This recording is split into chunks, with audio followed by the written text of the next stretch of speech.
네, 자 그러면 이번 시간에는 206쪽 펴주시기 바랍니다.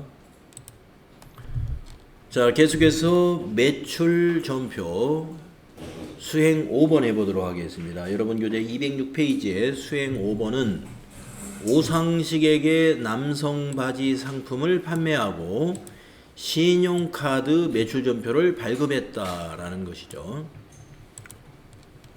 자 여러분 매출은 11, 13, 17 요 세 가지 유형이 출제가 되는데 바로 요게 카과 매출입니다. 카과 매출 17 카드 과세 매출을 말합니다. 자 바지가 상품인데 바지가 과세죠. 자 신용카드로 팔았어요. 그것은 17번 요형으로 입력해야 한다. 카드 과세 매출을 말합니다. 자, 카드 매출을 입력할 때 주의사항은 날짜 8월 30일 확인하시고 공급가액에다가 합계 금액을 입력한다는 것이 이게 좀 다른 입력하고 다른 점입니다. 공급가액란에 합계 금액을 입력하세요. 원래는 공급가액이 합계는 아닙니다. 원래 공급가액은 원래는 이거죠.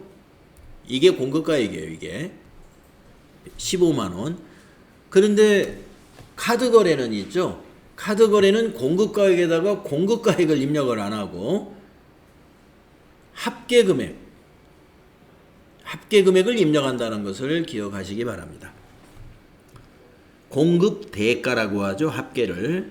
그것은 왜 그런가를 먼저 말씀을 드리면은 우리가 이 교육용 프로그램 또 시험 보는 수업용 프로그램의 환경 설정을 가서 보면은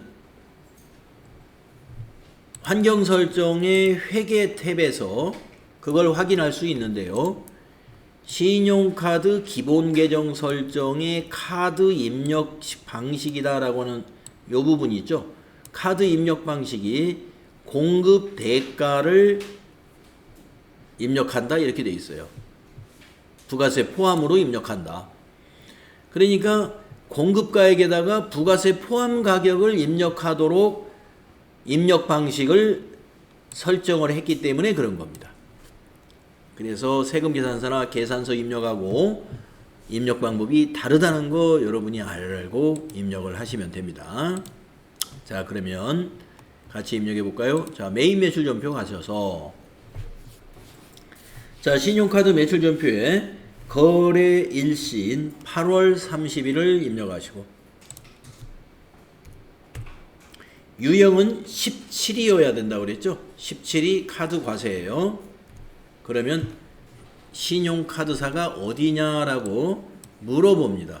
그러면 여기 화살표 느낌표 단추 있죠? 여기 이걸 클릭을 하셔가지고 카드사를 여기서 선택하는데 우리가 매입 카드는 요거 국민카드사 하나밖에 가맹점이 요거 하나밖에 없어요. 그러니까 국민카드사 확인 또 한번 확인. 그러니까 여기에 이 국민카드라는 걸 알 수 있는 겁니다.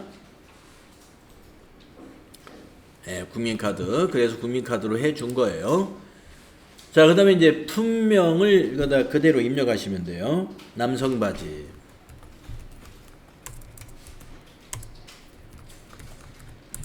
수량 단가 모르니까 그냥 엔터로 지나가시고 공급 가액에다가 아까 말한 대로 공급 대가를 입력해라.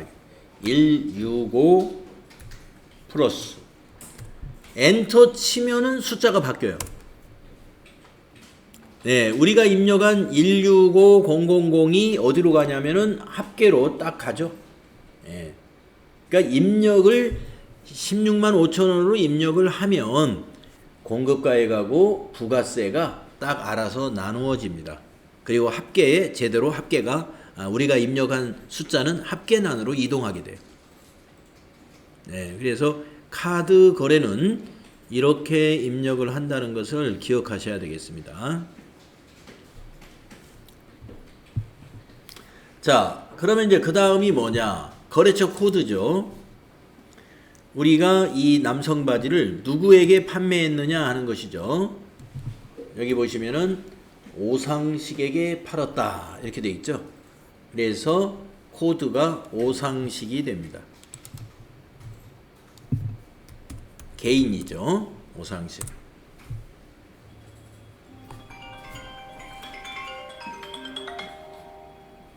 개인이죠. 그 다음에 전자세금하고 관계가 없는 거죠. 예, 카드는 전자세금계산서나 전자계산서가 아니니까 그냥 지나가시고. 자, 분계에서 카드 거래는 4번 카드를 선택하시면 됩니다. 예, 여기를 4번. 자, 그러면 어떻게 분계됐는가 보세요. 외상매출금, 네, 상품을 카드로 판매하면 외상매출금으로 회계 처리한다라고 우리 자금관리 때 여러분 배웠죠? 예, 상품 외의 것을 카드로 팔았으면 미수금입니다만은 상품을 카드로 팔았으므로 외상매출금이에요. 그리고 거래처는 오상식이 아니라 국민카드사에서 우리가 돈을 받으면 돼요. 그래서 외상매출금의 거래처가 국민카드사. 아까 여기 카과 입력했을 때 카드사 우리가 선택해줬죠. 그게 여기로 딱 오는 겁니다. 그 다음에 매출세액은 부가세 예수금이니까 15,000원 부가세 예수금. 그리고 공급가액은 상품 매출 수익이므로 상품 매출 15,000원. 이 분계가 맞췄어요. 이걸 이대로 두면 됩니다. 차변의 외상 매출금, 대변의 부가세 예수금, 대변의 상품 매출. 네. 카드로 상품을 팔면 분계 이렇게 해야 됩니다. 분계 4번 카드 선택하면 자동으로 정확하게 입력이 되죠. 네. 자, 이렇게 해서 우리가 매출 유형 11번, 13번, 17번 요 세 가지를 연습한 거예요. 자, 그러면은 이것도 이제는 부가세 신고서에 또 부속 서류에 어떤 것이 만들어지는가를 확인해야 되겠습니다. 자, 방금 입력한 거 확인하기 위해서 부가세 신고서로 다시 가시고요. 조회를 새로 해보세요.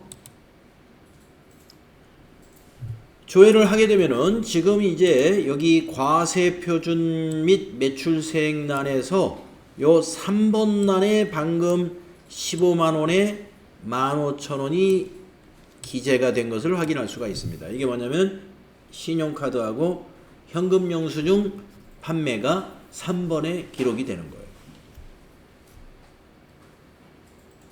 그래서 우리가 과세에서 유형 여기 1번에는 11번 유형이 들어갔었고 요 3번에는 17번 유형이 들어갔고요. 면세 매출인 13번은 면세 매출인 13번은 과세 표준이 아니므로 면세 수입으로 따로 기록이 됐었는데 이 화면에서 보려면 요 과표를 눌러서 여기에 면세 수입란에서 볼 수 있다 그랬습니다. 네. 자, FAT 1급은 과세 표준과 매출 세액에서는 이것만 나오는 거예요. 네. 그래서 이 두 가지를 정확하게 여러분이 이해하고 할 수 있게 되면은 나머지 이제 나중에 TAT 2급에 가서 영세 이것도 해볼 거고요. 네. 기타도 해볼 거예요. TAT 2급에 가면 이 기타에는 무슨 매출이 들어가는지 아시게 됩니다. 그래서 일단은 우리 지금 현재 여러분이 가지고 있는 FAT 1급 수험서에서는 여기 1번, 3번에만 들어가는 거 이거 연습할 거예요. 1번, 3번하고 그 다음에 과표 눌렀을 때 면세 수익 금액에 해당되는 거 이것만 매출해서 시험을 출제한다. 자, 이제 풀이가 나와 있죠. 206페이지 하단부터 쭉 그 매출 유형에 대한 입력 방식 풀이가 쭉 나와 있어요.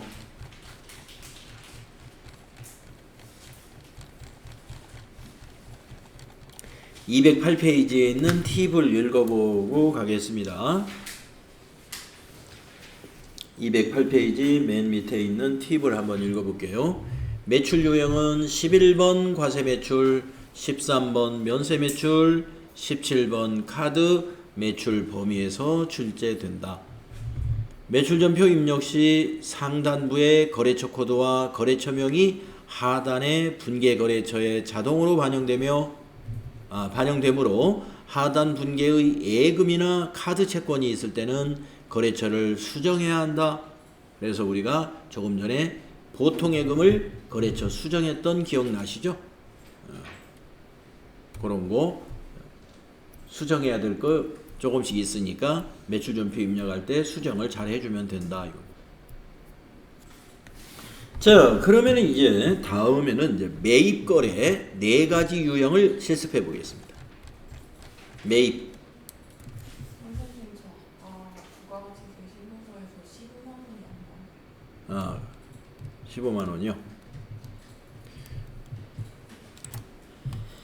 자, 209페이지부터는 이제 매입전표 연습을 해보겠는데요. 우리가 밑에서 앞에서 우리가 정리를 했었죠. 매입전표는 FAT 1급 시험에 51번 유형, 53번 유형, 54번 유형, 57번 유형으로 시험 문제가 나온다. 이렇게 4가지 유형만 나올 거예요. 그 중에서 51번하고 54번은 세금 계산서고, 요 2개가 세금 계산서. 53번은 계산서고, 계산서. 세금 계산서하고 계산서 이제 매출에서 여러분 차이 아셨죠? 매입도 세금 계산서, 계산서 있어요. 매입은 전부 파란색이에요. 보다시피 양식이 파란색으로 되어 있어요. 매출은 빨간색이에요. 계산서와 세금 계산서가. 그러면 이 57은 뭐냐? 증빙이 이것도 카드입니다. 카드 매입. 카드 매입. 네. 그러니까 간단해요. 매입도 세금 계산서는 51번 아니면 54로 할 거예요. 계산서는 무조건 53으로 할 거예요. 카드는요, 무조건 57로 하면 된다. 네. 유형이 제일 중요합니다. 유형을 잘못하면은 부가세 신고가 잘못되는 거예요. 신고서로 넘어가는 자료가 엉뚱한 데로 넘어가게 되는 거죠. 아주 중요해요. 유형이. 자, 그러면 이제 수행 1번부터 입력해 보죠. 스커트 상품을 매입하고 대금은 현금 지급했다. 현금 지급했다. 상품을 매입하고 현금 지급했어요. 그런데 신규 거래처랍니다. 그러면 우리가 거래처 등록을 먼저 하고 가야 되겠네요. 자, 우리는 거래처가 어디에 있냐면은 우리가 매출에서는 공급받는 자가 거래처지만 우리가 지금은 매입이잖아요. 매입이니까 이 공급자가 거래처인 거죠. 여기가 거래처고 우리 회사는 오른쪽에 공급받는 자가 우리 회사입니다.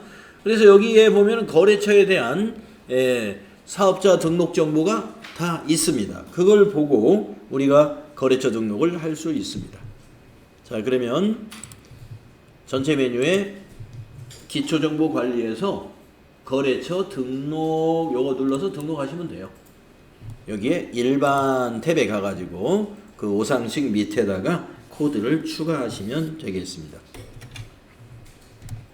4001 엔터. 거래처에다가 상호를 입력하는 거죠. 가로 열고 주 곰곰이 사업자 등록번호 엔터 120 81 350 97 대표자 이아람 구분은 전체 그리고 오른쪽에 업태 도소매 종목은 의류 주소에다가 클릭하고 검색하지 마시고 그냥 직접 입력하세요. 서울시 노원구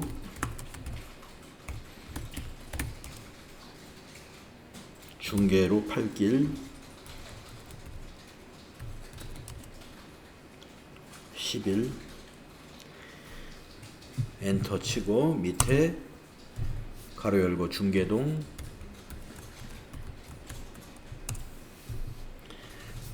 그럼 이제 이메일 주소 하나 넣어야죠. 이메일 주소는 추가사항 탭을 눌러가지고 추가사항 탭에 여기 담당자 메일 주소에다가 영문으로 바꾸고 GOM 뒤에는 빌 36524 여기 선택해 주세요 눌러서 빌 36524.com 마우스로 클릭 그러면 다 됐죠. 추가사항에 담당자 메일 주소까지 입력하시면 됩니다. 그래서 신규 거래처 이렇게 거래처 등록에 가서 차분하게 등록하시고 메인 매출 전표를 이제 입력하는 것으로 진행하면 됩니다. 자 그러면 메인 매출 전표 가셔가지고 날짜는 작성일자 9월 5일로 입력해야죠. 9월 5일. 자 유형은 세금 계산서입니다. 그러면 50일 아니면 54 둘 중에 하나인데 무엇으로 판단을 하는 거냐면 요 매입세액이 공제가 가능하면 50일 이 매입세액을 공제받을 수 없는 것이면 54가 되는데 지금 내용을 보니까 상품 매입한 매입세액은 공제 받을 수 있는 거예요. 그러니까 51 유형이 됩니다. 자, 51 입력하시고 품명에 스커트 수량 200 단가 4만원 그러면 800만원에 80만원 합계가 880만원 나오죠. 거래처는 공급자 곰곰이죠. 여기다가 곰곰 엔터 치면은 조금 전에 등록한 거래처가 보입니다. 엔터 4001번 전자세금계산서잖아요. 1번 해줘야 돼요. 전자 입력. 자 분계는 어떻게 해야 되느냐. 세금계산서 밑에를 보시면은 880만원을 현금으로 영수했다 이렇게 나오죠. 네. 우리가 현금 지급했다는 얘기예요. 우리가 지급했어요. 그러니까 1번 분계를 현금 분계하시면 우리가 매출할 때는 입금전표가 만들어졌는데 우리가 매입이니까 매입은 출금전표가 만들어요. 매입에서 현금은 출금전표가 만들어요. 그래서 출금이니까 대변이 현금이에요. 대변이 현금. 자, 그러면 이제 매입 처음 입력하잖아요. 매입 부가세는 뭐라고 분계가 되느냐. 부가세 대급금. 당좌 자산에 해당이 됩니다.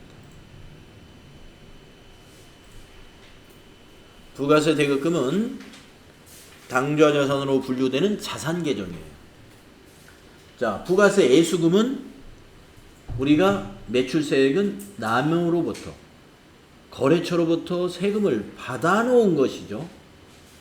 받아놓은 것이니까 이걸 납부할 의무가 있네요. 그래서 의무니까 부채, 부가세 애수금. 그러면 저 매입세액 80만원은 왜 자산이냐. 자, 우리 80만원 세금을 누구한테 냈어요? 곰곰이한테 냈어요. 곰곰이한테. 예. 곰곰이한테 우리가 세금을 부가세를 미리 부담했으므로 이 우리 사업자는 나중에 부가세 신고할 때 요 80만원을 빼고 납부할 거예요. 그러니까 이 권리로 우리는 부가세 신고할 때 부가세 애수금에서 이걸 공제할 권리가 발생한 거죠. 그래서 부가세 신고하는 날까지는 자산으로 잡았다가 부가세 신고 정리할 때 이 자산을 부가세 애수금에서 차감시킵니다. 그래서 매입세액은 자산으로 보는 거예요. 네. 세금을 미리 낸 거예요. 미리. 그래서 자산으로 잡는데 부가세 대급금이라는 개정 과목으로 자산 잡는다. 부가세 대급금은 당좌 자산으로 잡혀 있다. 그래서 부가세 대급금이라는 개정 과목은 우리 여러분들 이론 공부할 때는 나오진 않았었어요. 네, 지금 그래서 자세히 설명드리는 겁니다. 그리고 차변의 또 하나는 상품이죠. 우리가 매출을 할 때는 대변의 상품 매출, 수익이었죠. 매입을 하잖아요, 상품을. 그러면 스커트가 상품이라는 재고자산으로 가야죠. 상품이라는 재고자산. 그래서 재고자산 계정인 상품으로 잡힙니다. 이것이 팔리면 800만 원에 사가지고 800만 원에 파는 장사가 없죠. 예, 800만 원에 샀으면 이걸 다 팔면 한 1000만 원어치는 이상으로 팔아야 이익이 남는 거 아니겠어요? 그래서 나중에 판매할 때는 그 이익을 붙여서 상품 매출이라는 수익으로 잡아두는 거예요. 수익으로. 그러면 언제 원가를 털지? 기말에 한꺼번에 원가를 계산해가지고 털어낼 거예요. 자, 상품을 매입할 때는 전부 자산으로만 봅니다. 그리고 판매할 때는 수익으로 봅니다. 수익으로. 마진을 붙여가지고 수익으로 잡아요. 그러면 원가는 언제 수익에서 빼주지? 기말에 한꺼번에 할 거예요. 기말에 한꺼번에. 이 매입한 가격만큼 빼준다 이거예요. 기말에 한꺼번에. 자, 그래서 밑에 요 분계, 매입시 분계 잘 알아두십시오. 대변의 현금 880, 차변의 부가세 대급금 80만원, 상품 800만원, 두 개 다 자산입니다. 밑에 있는 것은 재고자산, 상품이고 위에 있는 것은 당좌자산인 부가세 대급금이다. 이 부가세 대급금은 과세기간 종료일에 부가세를 신고하는 그 정리 분계를 할 때 매출세액과 이 매입세액을 서로 차감시키는 분계를 하게 돼요. 그때 이제 부가세 예수금과 부가세 대급금을 서로 반대쪽에 기입해 가지고 서로 상계시켜서 그 차액을 납부하게 되는 겁니다. 자, 매입세액이 부가세 대급금이라는 거 잘 알아두시면 되겠습니다. 자, 그러면 같은 유형이니까 또 밑에 거 또 하겠습니다. 수행 2번 원피스를 이번에는 외상으로 매입했습니다. 그런데 3월 20일 날에 계약금을 지급한 바가 있습니다. 이 건에 대해서. 그러니까 데일리룩에서 원피스를 사왔는데요. 외상으로 사왔는데 3월 20일 날 우리가 오늘 9월 10일 날 매입을 했는데 우리가 3월 달에 계약금을 준 게 있다 이거예요. 그러면 계약금을 지급했을 때 우리가 선급금으로 회계 처리해 놨겠죠. 그러면 오늘은 이제 상품을 받았으니까 그 권리가 끝났어요. 그러면 선급금 자산을 감소시켜야 돼요. 근데 얼마인지를 몰라. 그러면 전표를 조회해서 확인해야 됩니다. 자, 그러면 미리 확인을 하기 위해서 일반 전표 가시겠습니다. 계약금 받는 것은 대개 일반 전표에 입력해놔요. 왜냐하면 계약금 받고 세금계산서 발급은 잘 안 하거든요. 그래서 일반 전표에 3월 20일을 입력해봐요.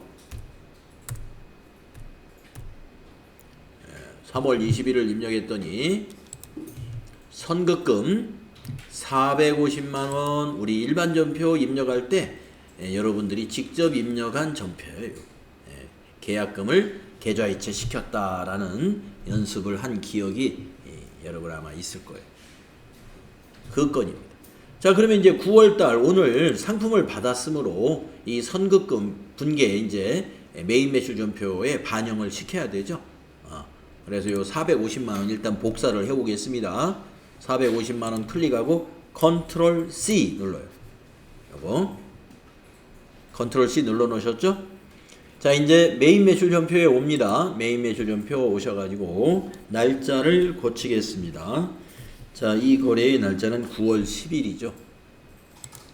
9월 10일로 고치고 유형은 이 매입세액 공제 가능한 거죠. 상품 매입한 매입세액은 공제 가능하죠. 그래서 50일 과세 매입. 품명에다가 원피스 수량 500 단가 9만원 거래처는 대일리룩이죠. 거래처가 대일. 전자세금계산서 맞죠? 그러니까 1번 전자입력. 분계 선급금 정리도 해야 되고 외상도 있고 이래요. 그래서 혼합 3번. 자, 혼합을 하면 차변만 만들어집니다. 부가세 대급금 450만원. 상품, 네, 원피스 상품이죠. 4,500만원 자산 증가. 자, 이제 세 번째 줄에 대변에다가 선급금 정리를 먼저 하겠습니다. 사 하면 대변이죠. 예. 코드에다가 선급 엔터. 131번 선급금에서 엔터 하시고 아까 복사해온 거 컨트롤 V 붙여넣기 하는 거죠. 그러면 거기 450만원 입력되죠. 엔터. 네, 선급금의 거래처는 데일리로 그대로 두면 됩니다. 자, 네 번째 줄로 내려왔죠.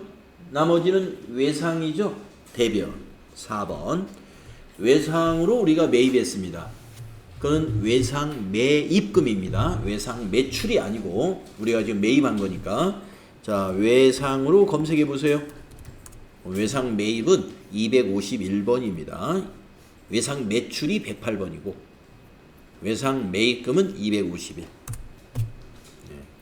자, 외상 매입금 얼마가 외상 매입금일까요? 요 밑에 나와 있는 차액을 그대로 입력해 주면 됩니다. 4,500만원 45 플러스하고 마지막에는 탭키를 딱 눌러서 커서가 이쪽으로 가도록 한 다음에 여기 있는 거래처를 잘 확인해 보셔라. 여기 있는 양쪽 금액 차변과 대변의 금액이 일치하는지 잘 확인해 보셔야 된다. 이 확인 안 하고 막 가면은 틀렸는데 틀린지 모르고 다음 문제를 막 하는 겁니다. 이 금액 같은 거에서도 잘못하면 동그라미 잘못 쳤다든가 그러면 틀린 거예요. 그래서 꼼꼼하게 금액이 딱 맞았는지 확인하고 다음 문제로 넘어가야 된다. 일반 전표에 있는 450만 원은 그냥 놔두면 되는 거예요? 네, 일반 전표 계약금 우리가 지급했을 때 사건에 대해서 회계 처리한 그거는 그대로 놔두면 됩니다. 그렇게 되면 두 개가 다 이 선급금이라고 하는 원장에 가보면은 이제 잔액이 없어졌어요. 왜냐면 4월 달에는 선급금 자산으로 잔액이 있다가 오늘 그 선급금을 대변에 기입했으므로 가서 보면은 선급금 잔액이 지금은 없는 상태로 보입니다. 예. 그러니까 일반 전표의 선급금 분계도 계정별 원장으로 가는 거고요. 우리가 매입 매출 전표에서 밑에 입력한 이 분계도 계정별 원장에 똑같이 갑니다. 한번 가서 보겠습니다. 자, 전체 메뉴에 가셔가지고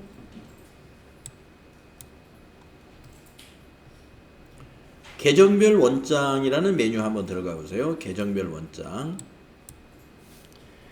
자, 엔터 1월 1일부터 이 거래가 9월 거래니까 9월 말까지만 보겠습니다. 9 엔터. 선급금만 보겠습니다. 계정 과목에서 물음표 단추 누르시고 선급이라는 단어를 입력하시고 엔터 친 다음에 131번 엔터 치고 뒤에는 그냥 끝까지 엔터를 치겠습니다. 엔터. 그러면 선급금이 맨 상단에 딱 나오고요. 여기에 그 내용을 볼 수가 있는데 자, 우리가 3월 20일 날 데일리룩으로부터 상품 구입 계약금을 지급하고 선급금 차변에 기입했었습니다. 그리고 방금 9월 10일 날 데일리룩에 선급금 대변에 정리를 했습니다. 그래서 9월 말 현재 선급금의 잔액은 없습니다. 제로. 그래서 요 3월 20일에 요 거래는 일반 전표에 입력한 내용이 원장에 반영이 된 것이고, 그때는 선급금 차변에 기입했기 때문에 여기 차변에 입력이 된 거예요. 요 보시면 차변에. 그리고 9월 10일 요 거래 대변에 450만원 요거는 우리가 방금 메인 매출 전표에 입력한 그 선급금이 이쪽으로 전기된 거예요. 메인 매출 전표에서 선급금 대변에 입력한 것이 이쪽에 와서 잔액은 이제 없어졌다. 차변합계 대변합계가 똑같으니까 지금 현재 선급금은 없는 거죠. 이제 잔액이. 네. 저하고 똑같나요, 여러분? 네, 똑같아야 됩니다.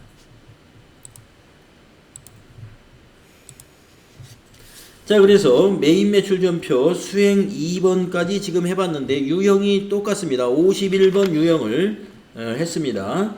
예. 그 다음 거. 다음 페이지로 넘어가 보겠습니다.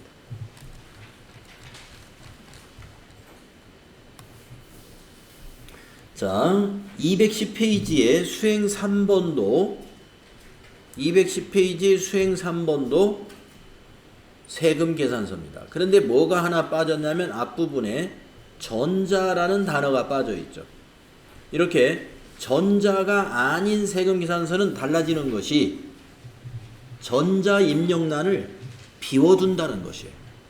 예, 전자가 아닌 세금 계산서는 전자 입력란을 아까처럼 1번 안 하고 그냥 비워두고 간다.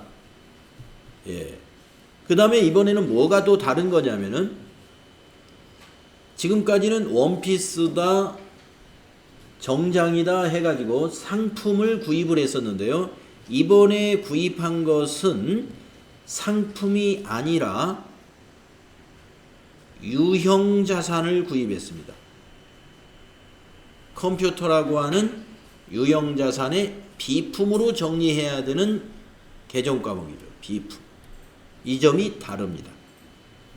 그래서 상품을 매입했을 때는 분계가 상당히 쉬워요. 예, 자동 분계가 완벽하게 자동으로 완성이 되는 편이에요. 하지만 상품을 구입한 것이 아닐 때에는 분계를 많이 고쳐야 됩니다. 그래서 이렇게 분명히 상품이 아닐 때는 밑에 분계에 손을 많이 써야 된다. 이걸 기억하세요. 자, 그러면 우리가 업무에 사용할 컴퓨터를 구입한 겁니다. 외상으로 샀어요. 업무에 사용할 컴퓨터. 매입세 공제가 되나요? 안 되나요? 됩니다. 네, 안 될 이유가 없죠. 예, 업무에 사용하는 컴퓨터니까. 승용차 건 아니고, 접대비 건 아니고, 토지 관련되는 거 아니고, 예, 사업과 관계가 있는 것이니까 매입세 공제가 되는 세금 계산서는 몇 번이다? 51번 유형입니다. 유형은 같아요. 유형은 같은데 앞에 앞에서 스커트니 원피스니 하는 거하고는 밑에 분계가 많이 달라진다. 자, 한번 보세요. 자, 그러면 날짜를 이제 입력합니다. 9월 15일. 자, 날짜를 9월 15일로 고치겠습니다. 유형이 매입세 공제가 되는 세금 계산서는 50일. 50일. 품명에다가 컴퓨터. 수량 1개. 단가 120만원. 거래처 코드에다가 공급자, 현웅, 겁나라. 전자세금은 전자가 아니니까 비워두는 겁니다. 예. 전자세금 계산서나 전자계산서가 아니면 여기는 비워두. 분계. 분계는 외상으로 샀다 그랬을 때 우리가 상품이면 외상분계를 하면 되죠. 한번 2번 외상분계 넣어보세요. 외상 우리가 원피스나 이런 것은 상품이니까 외상분계 했어요. 그러면 외상매입금이 됩니다. 외상매입금이 맞느냐? 안 맞아요. 우리가 외상매입금은 여러분 알다시피 매입채무기 때문에 재고자산을 매입하고 외상으로 했을 때만 외상매입금을 쓰는 거예요. 그러니까 이거는 미지급금이어야 돼요. 미지급금. 그러면 선생님 이걸 바꾸면 안 되겠느냐? 지금 입력을 해보세요. 안 바꿔져요. 입력이 안 돼. 이거는 외상분계를 해서는 안 된다. 자, 그러면 외상분계해서는 안 되는 분계를 하려면 무슨 분계하면 될까요? 혼합으로 하면 돼요. 3번 합니다. 3번.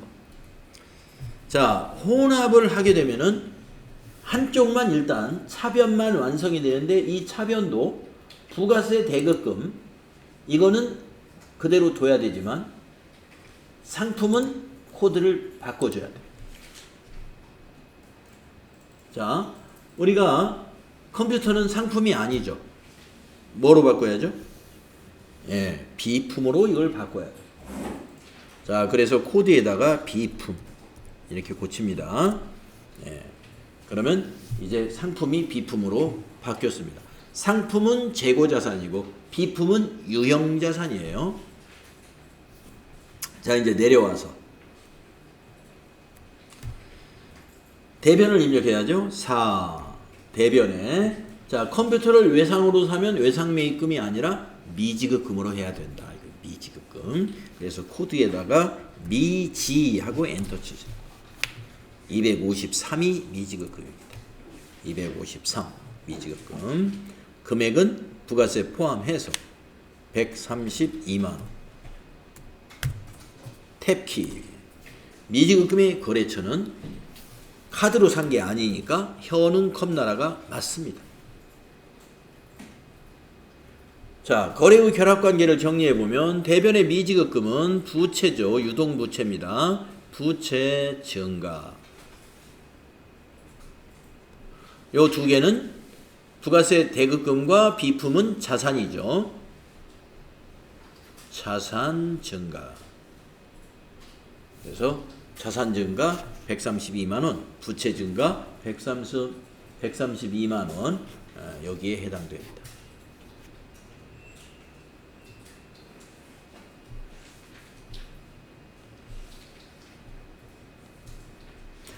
자, 51번 과세 매입에 해당이 되지만 전자세금을 비워야 되는 건이었고요. 그 다음에 이 밑에 상품을 비품으로 바꿔야 되는 건이고 그리고 혼합분계를 해서 대변을 미지급금이라는 일반 채무 계정으로 대변을 처리해야 되는 그런 분계였습니다. 그래서 말씀드린 대로 이 분계가 많은 거의 뭐 수동. 즉 혼합으로 분계해가지고 거의 반자동도 안 되는 뭐 수동 입력이나 거의 같았습니다. 자, 그런데 우리가 만약에 컴퓨터를 샀으면 이 컴퓨터는 기말에 감가상각해야 되는 관리 대상 자산입니다. 감가상각 자산은 지속적으로 관리를 해야 돼요. 그러면 계정별 원장에만 들어가 있으면 안 되고 고정자산으로 등록해가지고 내용 연수 동안 관리해 나가야 됩니다. 그래서 다음 문제를 보면은 그 지시를 해놨어요. 수행 4번을 보면은 9월 15일 컴퓨터를 고정자산 등록 메뉴에다가 등록하시오. 우리가 첫날 차량을 한번 등록한 적이 있죠. 오늘 이제 두 번째 해보는 겁니다. 고정자산 등록 이 주어진 자료를 보고 등록하겠습니다. 자, 그러면 전체 메뉴에 가서 고정자산 등록 여기 있죠. 클릭하시고 계정 과목을 위에서 입력하지 않고 우리는 밑에서 입력하기로 약속을 했죠. 엔터를 3번 쳐서 아래로 내려오세요. 그러면 우리가 첫날 입력했던 차량 운반구 승용 2461라는 자산이 보일 거고요. 그 밑에 이제 비품이라는 계정 과목 하나 더 추가하겠습니다. 자, 계정에서 더블 클릭. 계정 과목 도움창이 나오면 비품 212번 확인.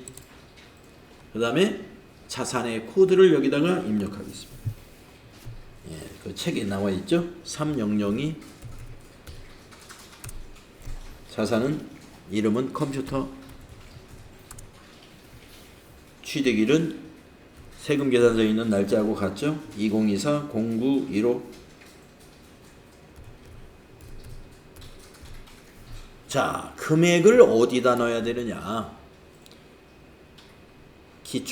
기초가액이 아니고 신규 취득 증가에다가 입력을 합니다.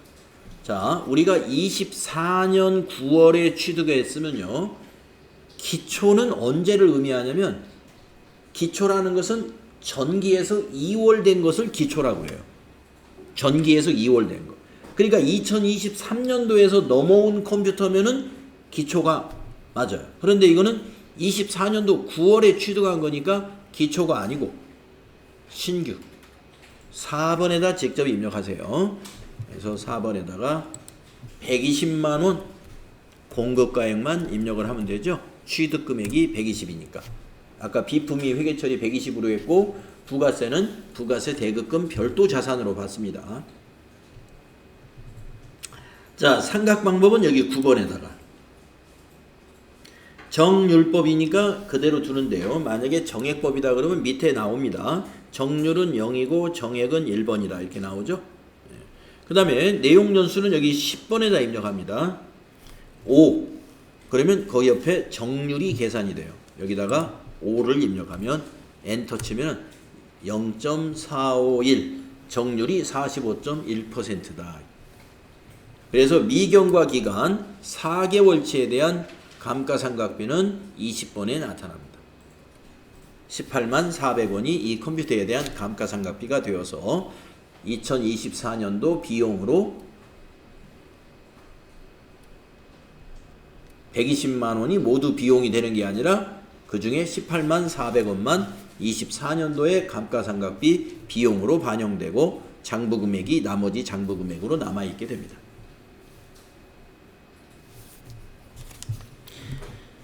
경비급은 800번대라는 건 이걸 말하는 거니까요. 800번대는 판매관리비로 비용을 처리한다 이런 의미입니다. 그대로 두시면 됩니다. 자, 그래서 고정자산에 등록하시오. 이렇게 문제를 내면은요. 이런 요령으로 등록하시면 돼요. 이런 문제가 지난번에 지난달 시험이었죠. 아마 이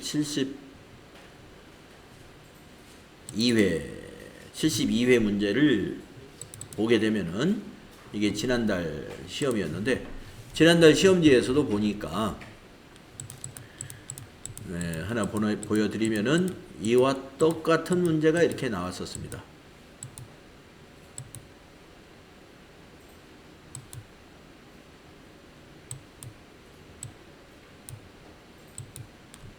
이거 위에 고정자산 등록하는 거 이거 나오죠? 자, 이 문제인데 한번 이 문제를 보시면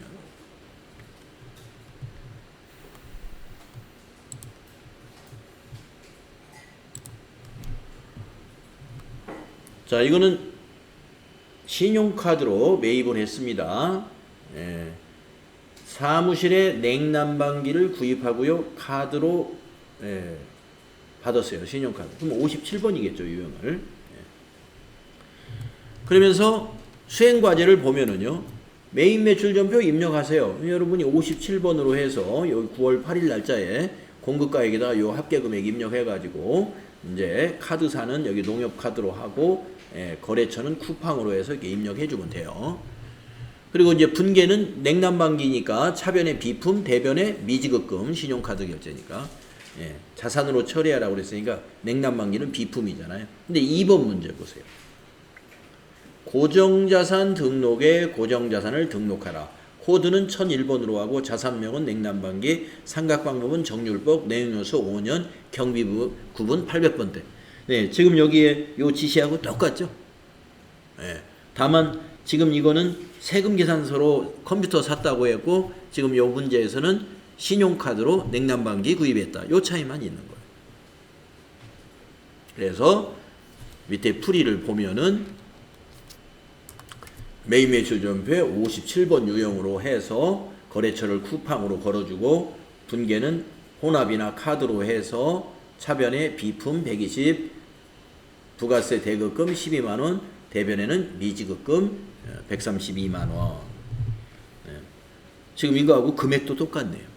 근데 우리는 컴퓨터이고 여기는 냉난방기지 계정 과목도 비품 똑같죠. 그리고 대변에는 외상이니까 미지급금 똑같죠. 다만 여기는 카드로 샀기 때문에 거래처가 농협카드고 우리는 이 현웅 컴나라 매장에서 외상을 했기 때문에 거래처가 현웅 컴나라로 되어 있죠. 미지급금 거래처가 우리 거는. 매입매출전표 보시면 우리의 미지급금 거래처는 카드사가 아니라 현웅 컴나라인 거죠. 카드로 샀으면 거래처가 그 카드사가 미지급금 거래처가 되는 거예요.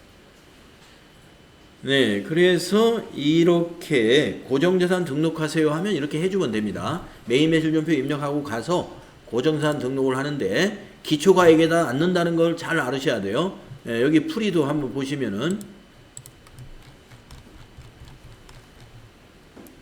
자 신규 여기다 넣었죠? 왜냐면 24년 9월 8일에 취득한 거니까 기초에다 넣으면 안 돼요. 여기다 입력.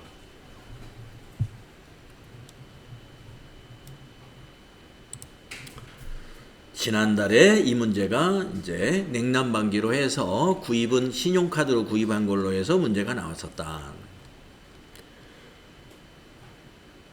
자, 그러면은 지금 딱 보니까 4번까지 여기까지가 유형이 51번이었네요. 그 다음에 보니까 유형이 바뀌었어요. 그래서 부가세 신고서를 한번 확인해 보고 가겠습니다. 자, 여러분 부가가치세 신고서에 가셔서 조회를 해서 다시 한번 작성을 해 보겠습니다. 조회. 저장된 거 불러오지 마시고 만약에 여러분이 조회를 눌렀더니 저장된 거 불러오시겠습니까? 물어보면 아니요. 아니요 해야 다시 작성하는 거예요. 그러면 여기에서 이제 우리가 지금 마지막으로 확인했던 건 이 과세는 아까 다 확인했고 지금 쭉 몇 가지 입력한 게 여기 매입세 관련된 것을 입력했습니다. 자, 매입세액 중에서 전부 세금 계산서만 입력을 했어요. 그래서 매입세액 중에 세금 계산서 수취분에 들어갔습니다. 그 중에 일반 매입이 있고 일반 매입은 10번 고정자산 매입이 있었습니다. 고정자산 매입은 11번 이렇게 나누어집니다. 고정자산 뭐냐? 유형자산과 무형자산을 고정자산이라고 그래요. 지금 우리가 방금 입력한 업무용 컴퓨터가 관리부에서 쓰는 업무용 컴퓨터가 바로 유형자산이죠. 그러니까 세금 계산서로 컴퓨터를 매입한 것은 11번에 기입하면 돼요. 고정자산 아닌 매입은 10번에다가 기입하면 돼요. 세금 계산서 받은 거. 그래서 지금 매입세액이 말이죠. 공제받을 수 있는 매입세액이 여기 530만원하고 컴퓨터 관련된 12만원하고 해서 542만원이 여기 공제받을 수 있는 매입세액 여기 나번에 있는 게 이게 공제받을 수 있는 매입세액입니다. 그래서 매출세액이 여기 지금 가번에 있거든요. 1100만 5천원, 1101만 5천원. 그래서 가 빼기 나. 가 빼기 나. 여기 이 부분 납부세액을 보면은 납부세액을 보면 가 마이너스 나라고 되어 있죠. 그게 여기 다번에 있는 거예요. 다번. 그래서 그 밑에 이제 그 외에 경감공제세액이나 또는 가산세가 있으면 그걸 감안해 가지고 최종적으로 차가감 납부할세액이 여기 나오는데 이 데이터가 하나도 없으니까 지금 이 숫자하고 이 숫자가 같은 거죠. 현재 납부할세액은 559만 5천 원이다.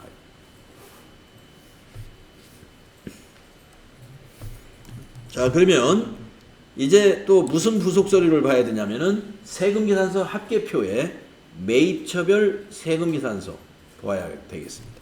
자, 세금계산서 합계표 7월부터 9월로 다시 작성합니다. 자, 7월부터 9월 걸 보면은 조금 전에는 우리가 매출만 확인했습니다. 매출 것만 입력했기 때문에 이번에는 그 매입도 작성이 됐습니다. 매입. 예. 자, 매입에는 매출에 없었던 전자외도 하나 있죠. 전자외는 종이 세금계산서를 말합니다. 현웅컵 나라 거 120만 원짜리. 그리고 전자는 아까 원피스 이런 거 산 거 두 건, 데일리룩과 곰곰이. 그게 전자 매입 세금계산서였고 컴퓨터 매입한 것은 전자외의 종이 세금계산서였습니다. 이렇게 세금계산서 합계표는 매출 세금계산서 합계표 따로, 매입 세금계산서 합계표 따로 작성을 해서 제출합니다. 그래서 우리가 매입 쪽에다가 마우스를 클릭하고 위에서 인쇄 버튼을 눌러보면 위에 제목이 매입처별 세금계산서 합계표, 매입처별, 이게 이 양식이 나타나고요. 자, 닫고 이번에는 아까처럼 위에 매출 쪽을 마우스로 클릭하고 인쇄 단추를 눌러보면 위에 양식이 매출처별 세금계산서 합계표, 이렇게 양식이 다른 거예요. 이 두 개 양식은 서로 독립되어 있는 겁니다. 그래서 매입 세금계산서가 있다. 그러면 매입처별 세금계산서 합계표도 같이 부가세 신고할 때 제출하는 서식이다, 이런 얘기입니다. 자, 그러면 지금까지 작성한 유형은 우리가 어디에 어떻게 기록되는가 다 확인했어요. 다 확인했고 좀 쉬었다가 다음 시간에 수행 5번부터 또 이어서 하겠습니다. 쉬었다 하겠습니다.